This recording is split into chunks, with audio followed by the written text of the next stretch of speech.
Bonjour, bienvenue sur cette vidéo Patreon. On va un peu parler aujourd'hui de japonais, une vidéo très brève, pas trop embêtante, ne vous inquiétez pas. Alors certains me demandent pourquoi est-ce que quand on écrit, quand on translittère littéralement le japonais en lettres latines, donc pour faire simple en français, pourquoi il y a tout le temps des accents, pourquoi est-ce que quand il faut mettre des accents sur le O, sur le U, plus rarement sur le E. On va surtout parler du O et du U. Et qui sont marqués donc sous cette forme. Donc soit le O avec un macron, le U avec un macron, soit le O accent circonflexe ou le U accent circonflexe. Ça a exactement la même valeur. Eh bien, c'est pour marquer l'allongement de la voyelle.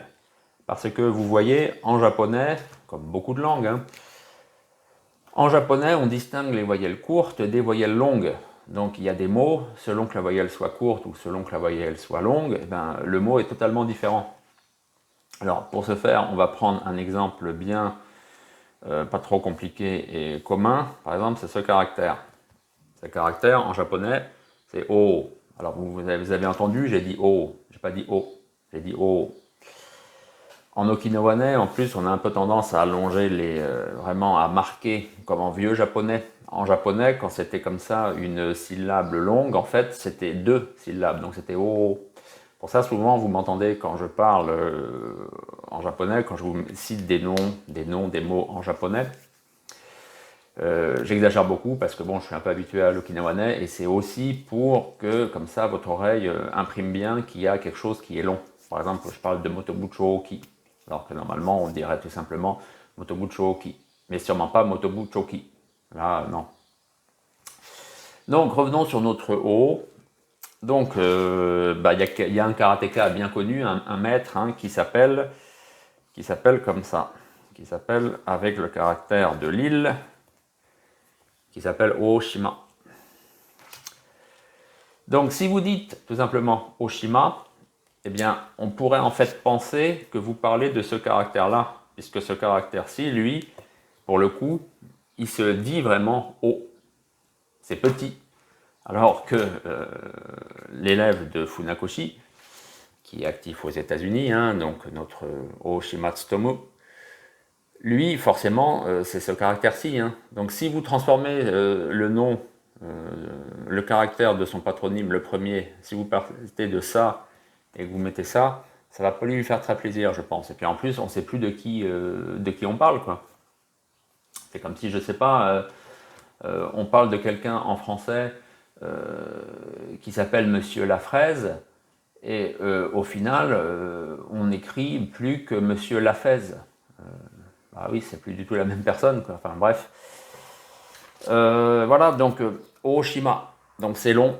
Et forcément, bien sûr, il faut bien écrire. Même les japonais, ça leur arrive. Il faut translittérer. Donc c'est pas transcrire, c'est translittérer, puisqu'on est dans un système d'écriture qui ne correspond pas à celui après qu'on utilise nous. Donc nos lettres latines, pour faire simple. Donc c'est une translittération, c'est pas une transcription.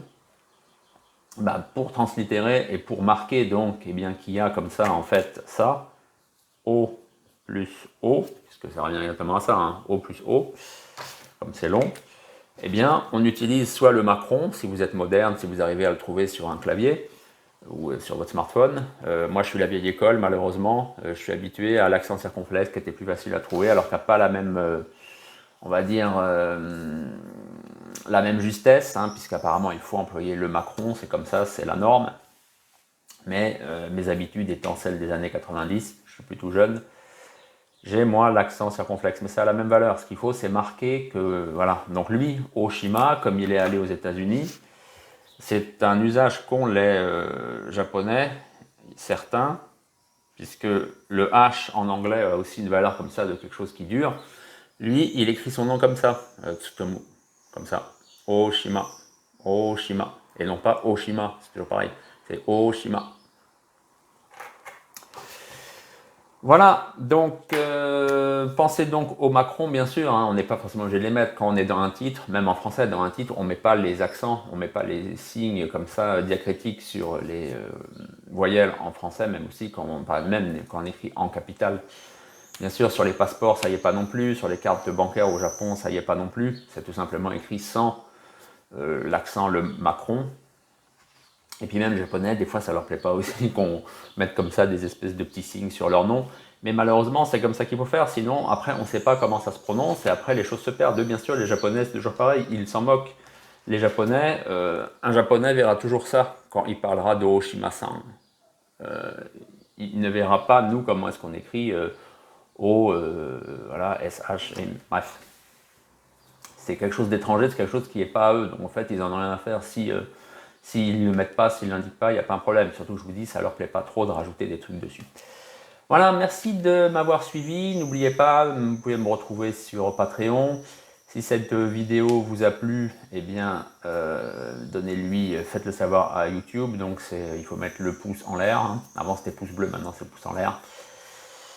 Et je vous dis à bientôt.